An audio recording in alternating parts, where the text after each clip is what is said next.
옛날 어느 작은 마을에 사랑스럽고 따뜻한 마음을 가진 소녀가 살고 있었어요. 그 소녀의 이름은 벨이었답니다. 벨은 마을 사람들에게도 인기가 많았지만 무엇보다 책을 아주 좋아해서 언제나 책을 읽으며 상상의 나래를 펼치곤 했어요. 나는 모험을 떠나고 싶어. 책 속에서처럼 신비한 곳에서 살아보고 싶단 말이야. 벨은 종종 이렇게 말하며 책을 꼭꼭 껴안았답니다. 벨은 아버지와 단둘이 살았어요. 아버지는 발명가였는데 그가 만드는 기계들은 가끔은 아주 유용했지만 가끔은 너무나 엉뚱한 것들이라 마을 사람들을 깜짝 놀라게 하기도 했죠. 그래도 벨은 그런 아버지를 정말 사랑했어요. 아빠, 오늘은 또 어떤 기계를 만드신 거예요? 벨은 항상 아버지의 발명품을 궁금하게 바라보곤 했답니다. 어느 날 아버지는 자신의 발명품을 팔기 위해 먼 마을로 떠나게 되었어요. 벨은 아버지를 배웅하며 말했어요. 아빠, 조심히 다녀오세요. 그리고 꼭 돌아오셔야 해요. 하지만 아버지는 여행 도중 길을 잘못 들어 신비한 숲으로 들어가고 말았어요. 그곳엔 무언가 음산한 분위기가 감도는 오래된 성이 있었답니다. 너무 피곤했던 아버지는 성 안으로 발을 들여놓고 조금 쉬고자 했어요. 그런데 그만 성의 주인을 건드리고 말았답니다. 성의 주인은 무서운 외모를 한 야수였어요. 끔찍하게 화가 난 야수는 아버지를 감옥에 가두어 버렸어요. 한참 후 아버지가 집에 돌아오지 않자 걱정이 된 벨은 곧바로 아버지를 찾으러 떠났어요. 지름길도 찾아보고 낯선 숲길도 걸으면서 벨은 결국 그 음산한 성에 다다랐답니다. 거대한 문을 열고 들어갔을 때 벨은 무시무시한 야수와 마주쳤어요.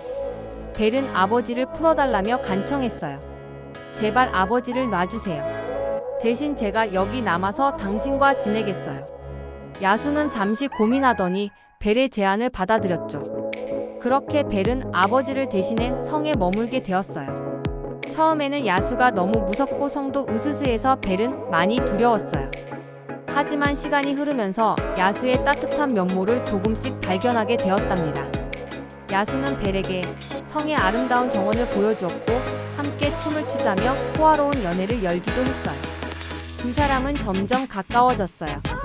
벨은 야수를 새로운 시선으로 보게 되었고 야수도 벨을 통해 자신의 마음을 열기 시작했답니다. 그러던 어느 날 벨은 고향에서 아버지가 아프다는 소식을 듣게 되었어요. 야수는 벨이 집으로 돌아갈 수 있도록 허락해 주었어요.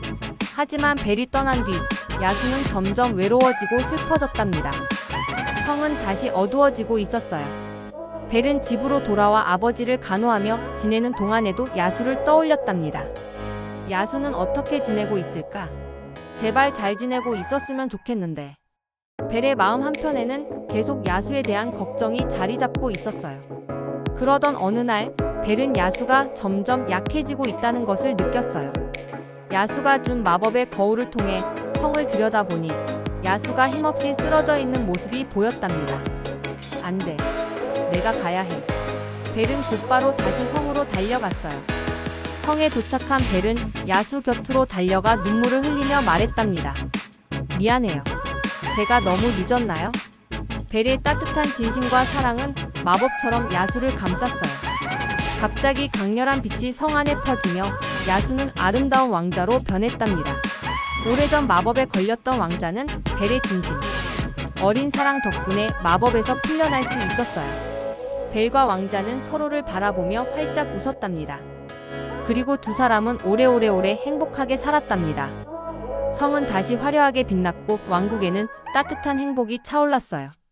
벨과 왕자는 함께 정원을 가꾸고 책을 읽고 아름다운 성에서 둘만의 시간을 보냈어요.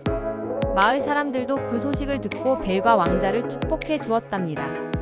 벨의 용기와 따뜻한 마음은 모두에게 큰 감동을 주었어요. 그렇게 벨과 왕자는 서로를 아끼며 언제나 행복하게 살았답니다. 아이들아, 우리도 벨처럼 서로를 따뜻하게 바라보고 아껴주는 사람이 되도록 해요.